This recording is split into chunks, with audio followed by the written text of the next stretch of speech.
ফের 2 রোহিঙ্গা আটক মুঙ্গিয়াকামী থানার পুলিশের হাতে। এই সময়ের মধ্যে প্রশ্নাতীতভাবে গোটা রাজ্য জুড়ে অনুপ্রবেশ মারাত্মকভাবে বৃদ্ধি পেয়েছে। প্রায় প্রতিনিয়ত বিভিন্ন উপায়ে রাজ্যের বিভিন্ন জায়গায় রোহিঙ্গা সহ ভিনদেশীদের আটক হওয়ার খবর সামনে আসছে, যা নিশ্চিতভাবে দেশের সার্বভৌমিকতার প্রশ্নে বড়সড় প্রশ্নচিহ্ন।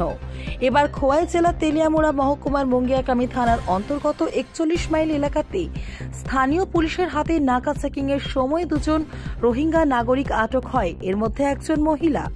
গোটা বিষয় নিয়ে মুঙ্গিয়াকামী থানার পুলিশের বক্তব্য, অন্যান্য দিনের মতো যখন গতকালও মুঙ্গিয়াকামের পুলিশ রুটিন মাফিক নাকা চেকিং করছিলেন, তখন তেলিয়ামুড়ার দিক থেকে আসা একটা টমটমে করে 3 জন লোক আসছিলেন। তবে হঠাৎ করে পুলিশ দেখে একজন টমটম থেকে নেমে দৌড়ে পালিয়ে যায়, কিন্তু বাদবাকিদেরকে পুলিশ আটক করে নেয়। এর পরবর্তী সময়ে পুলিশ আটককৃত ব্যক্তিদের তল্লাশি করে তাদের কাছ থেকে যে আই কার্ড উদ্ধার করে, সেই মূলে পুলিশ নিশ্চিত হয় যে তারা রোহিঙ্গা।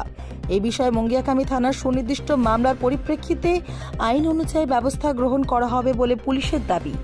জানা গেছে, এই ঘটনার পরিপ্রেক্ষিতে সংশ্লিষ্ট টমটম চালক পঙ্কজ দাসকেও পুলিশ প্রয়োজনীয় জিজ্ঞাসাবাদ করেছে। টমটম চালক দাবি করেছে, সে যখন রাত্রিবেলা তেলিয়ামুড়ার আম্পি চৌমিনিতে ছিল, তখন 3 জন লোক তাকে ভাড়া করে আমবাসায় নিয়ে যাচ্ছিল। সে এর বেশি কিছু জানে না। গোটা ঘটনার পরিপ্রেক্ষিতে ব্যাপক চাঞ্চল্য তৈরি হয়েছে এবং আরও একবার সীমান্ত নিরাপত্তার দিকে প্রশ্ন উঠছে, কেননা দিনের পর দিন যেভাবে ভিনদেশীদের অনুপ্রবেশ ঘটে চলেছে, তা কিন্তু সত্যিই একদিন মারাত্মক আতঙ্কের কারণ হয়ে উঠতে পারে, এমনটাই অনুমান। আজকে আমরা মুঙ্গিয়াকামী থানার স্টাফরা যখন নাকাটি করছিল, আনুমানিক রাত্রে 9টার সময় একটা টমটম গাড়ি আসছিল তেলিয়ামুড়া থেকে আমবাসা যাচ্ছিল। তো আমরা মুঙ্গিয়াকামীর 41 মাইল নাকা পয়েন্টে চেকিং করার সময় আমরা ওই টমটমে 3 জন লোক ছিল। তো একজন লোক আমরা পুলিশকে দেখেই সে ওইখান থেকে সে পালিয়ে গেছে। তো বাকি যে 2 জন ছিল, আমরা ওনাকে জিজ্ঞাসা করার পরে ওনার আইডি কার্ড দেখার পরে আমরা জানতে পারি যে ওনারা রোহিঙ্গা। তো আমরা ওনারা 2 জনকে আমরা ডিটেন করছি। ওখানে একটা শেষে আমরা আইন মোতাবেক আমরা দেখেছি আমরা কেস রেজিস্টার করা হয়েছে।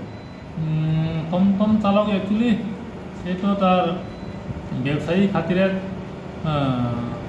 সে কাজ করছে। তো ওনারা আমরা জিজ্ঞাসা করছি এবং ইন্টারোগেশনও করছি।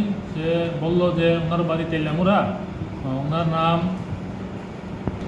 পঙ্কজ দাস, বাড়ি তেলিয়ামুড়া। সে অম্পি চৌমিনি, তেলিয়ামুড়া যে জায়গাতে অম্পি চৌমিনি ছিল, ওই জায়গা থেকে ওদেরকে আমবাসা যাওয়ার জন্য 500 টাকা রিজার্ভের বিনিময়ে সে নিয়ে যাচ্ছিল।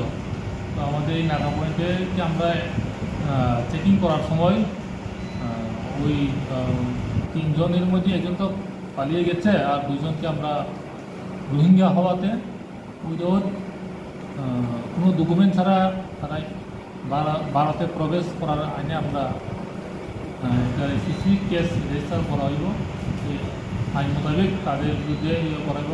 আগামীকাল তাদেরকে কোর্টে করা হইব।